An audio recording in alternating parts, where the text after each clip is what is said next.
In this video, I will show you how to view saved passwords in Google account. First, launch Open Settings on your device. Here, look for the option of Google Services and select that. Now, you want to select your email address, tap on it.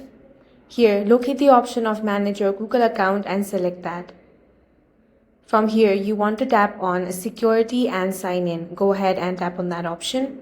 Here, scroll down until you find the option of Password Manager. Tap on it. Here, you're going to find all the passwords that you have saved.